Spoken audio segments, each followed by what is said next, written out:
Tiga pemain keturunan yang saat ini sedang dalam proses naturalisasi yaitu Rafael Struijk, Ivar Jenner dan Justin Hubner memutuskan untuk tetap membela timnas Indonesia. Namun ternyata salah satu anak asuh Sintayong di timnas Indonesia yakni Elkan Bagot menjadi salah satu pemicu mengapa tiga pemain keturunan tersebut tetap ingin membela timnas Indonesia. Hal tersebut diungkapkan oleh Hamdan Hamedan, selaku pihak di balik proses naturalisasi ketiga pemain tersebut.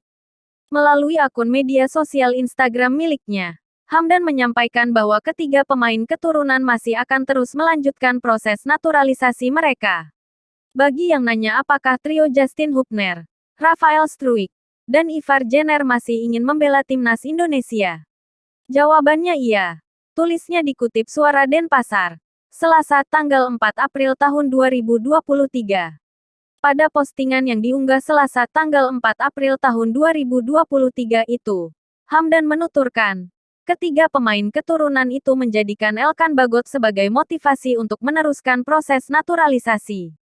Pemain yang saat ini merumput bersama Cheltenham tahun itu memang sempat digadang akan tampil di Piala Dunia U20 yang tadinya akan digelar tahun 2021 lalu. Namun gelaran akbar tersebut harus ditunda karena pandemi COVID-19.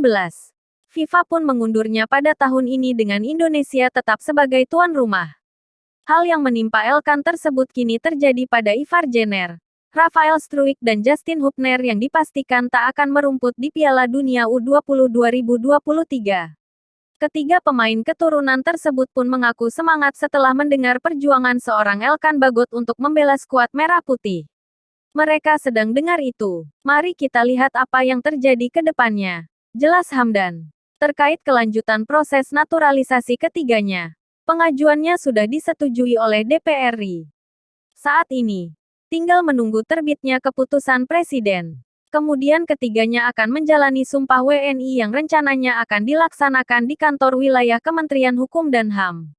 Setelah itu, tiga pemain yang kini bermain di Eropa tersebut masih harus melakoni proses perpindahan federasi dari Federasi Sepak Bola Belanda KNVB ke PSSI. Terima kasih telah menonton video ini. Jangan lupa subscribe,